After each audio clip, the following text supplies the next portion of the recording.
Good morning. So today we'll be looking at looking at the introduction and a few sums of the chapter lines and angles. So this chapter, you can get it, it's on the class 9 syllabus of the CBSE board. So let's start. So in this chapter, lines and angles, you will learn everything that is needed to solve sums involving different types of lines and angles. So generally you'll be given a type of line and you'll have to find the angle between the line or the complete opposite, right? So first we need to analyze the meaning of intersecting and non-intersecting lines. So intersecting lines, for example, AC and BD are examples of intersecting lines because these lines meet at a common point. And non-intersecting lines AC and BD are the non-intersecting lines because these lines do not join or meet anywhere at any point. So next we move on to the types of angles. Firstly, we will look at acute angles. So acute angles are angles which are greater than zero but less than a right angle. So right angle as in the perpendicular or the 90 degrees. So acute angles are greater than zero but less than the 90 degrees. So they lie between 0 and 90 degrees. Angle X in the figure below is an example of an acute angle. We move on to a right angle. A right angle is an angle which is equal in its value to 90 degrees. In this type of angle, the two lines are perpendicular to each other or they meet normally to each other. In the figure below, angle X is an example of a right angle. Next, we move on to obtuse angle. Obtuse angle is an angle which is greater than a right angle but less than a straight angle. The straight angle meaning 180 degrees. So the value of an obtuse angle lies between 90 degrees and 180 degrees. That is between a perpendicular and a straight angle. So angle X here is the example of an obtuse angle. We move on to straight angle. A straight angle is an angle which is equal in its value to 180 degrees, right?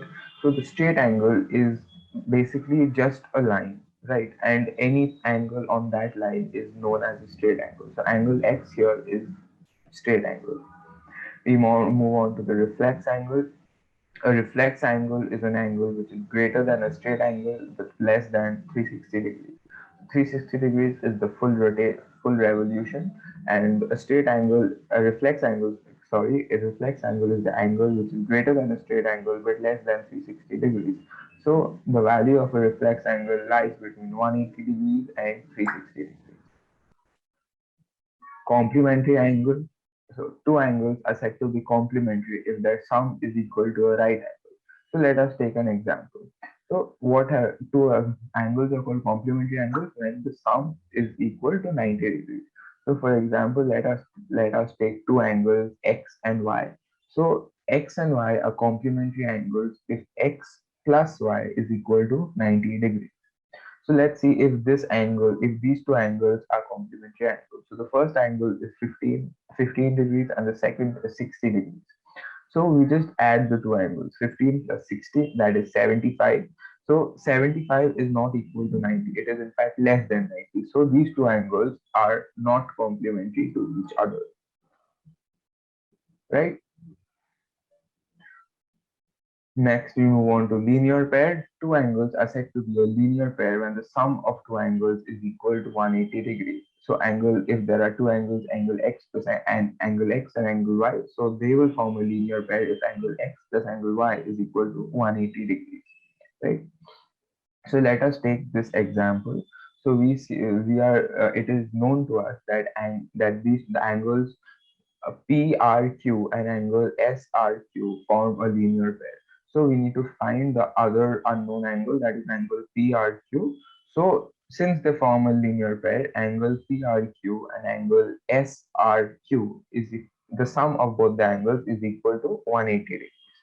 So we solve in the following way: angle PRQ plus angle QRS is equal to 180 degrees. Therefore, we move the angle QRS to the right hand side of the equation. Angle PRQ is equal to 180 minus angle QRS. So the value of angle QRS is given as 70 degrees. So angle PRQ is equal to 180 minus 70, that is equal to 110 degrees, right? So next we move on to vertically opposite angles. So vertically opposite angles are formed when two straight lines intersect. Right? Intersecting lines, as we have learned earlier, they are lines which meet at a point, basically. So vertically opposite angles are equal, which is this is a very important statement that we will need throughout. Vertically opposite angles are equal to each other. So in the above figure, the vertically opposite angles are separated by different colors. So what are the vertically opposite angles in this figure? Angle AOD and angle BOC are vertically opposite angles. And again, angle AOB and angle DOC are also vertically opposite angles, right? So let us look at these are some actions of angles which will help us to solve sum. So if a ray stands on a line, then the sum of the two adjacent angles so formed is 180 degrees.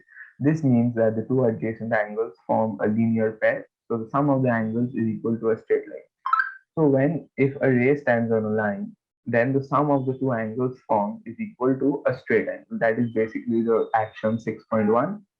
Then axiom 6.2, if the sum of two adjacent angles is 180 degrees, then the non-common arms of the angle form a line. So to understand the action, let us take a figure.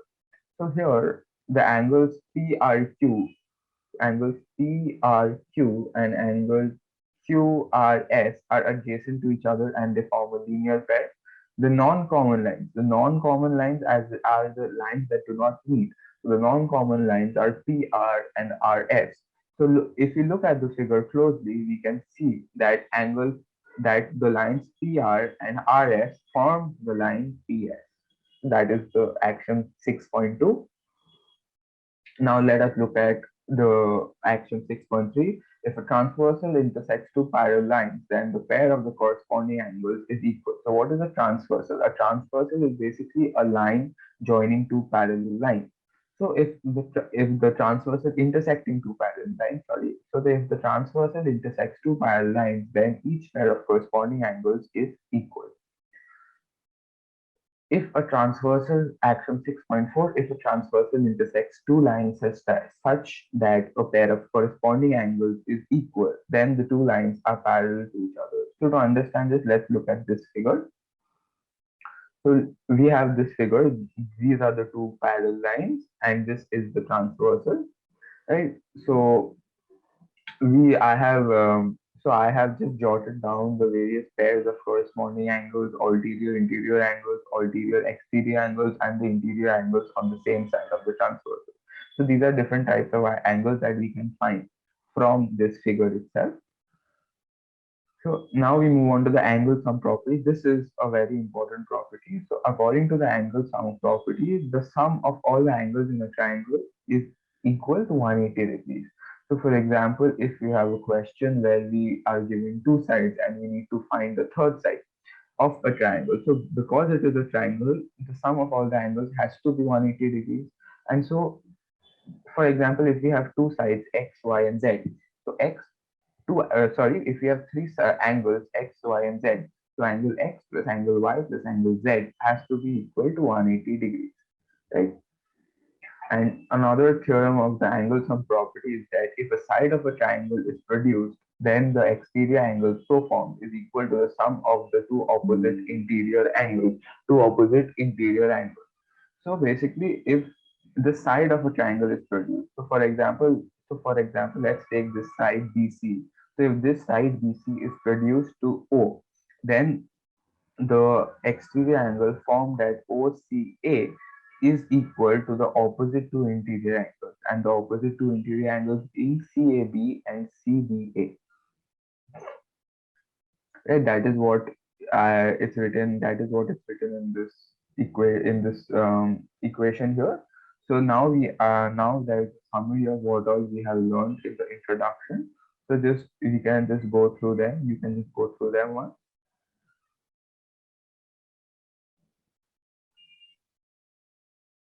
Now we shall solve the question. So first, it's an easy question. If an angle is 1/4 of its complementary angle, what is the angle?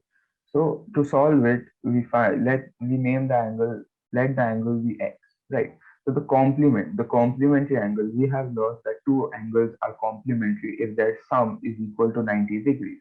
So angle X has to be X is equal to 90 minus X. So according to the question, the question says that if an angle is 1/4 of its complementary angle, so angle X has to be 1/4 of 90 minus X, that is the complement of the angle. So we cross multiply 1/4. The 4 goes to the left hand side. So 4x is equal to 90 minus X. So on taking X to the left hand side of the equation, we get 4x plus X equal to 90. And so we add the left hand side, 4x plus x equal to 5x, 5x equal to 90. So we cross multiply 5, that is x equal to 90 by 5, that is equal to 18. So the complement of the angle, if the angle is 1/4 of its complement, the angle has to be 18 degrees, right? So now we move on to another side. Let's just look at this figure. So what can you say from the figure? You can say from the figure that two straight lines are intersecting, so they form a pair of vertically opposite angles. So let's see what's given in the question. In the question is given angle COB, the ratio of angle COB and angle BOD. So uh, is equal to 6 is to 12, and find angle AOD. So we see, let's just see. So what have you known? Angles that form a linear pair sum up to 180 degrees, right? So angle COB and angle BOD form a linear pair, right?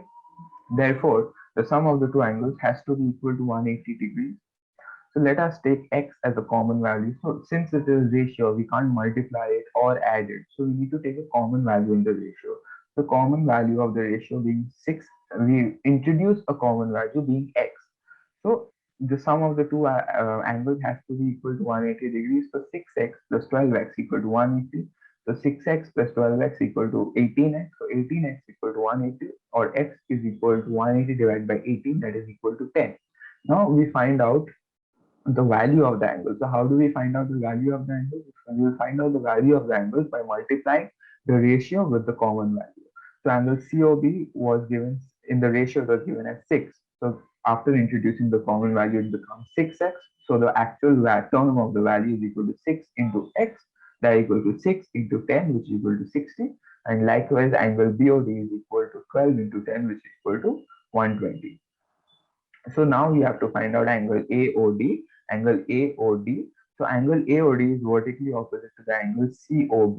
So vertically opposite angles are equal. So the value of angle COB is equal to 60. So angle AOD also has to be equal to 60. Thank you.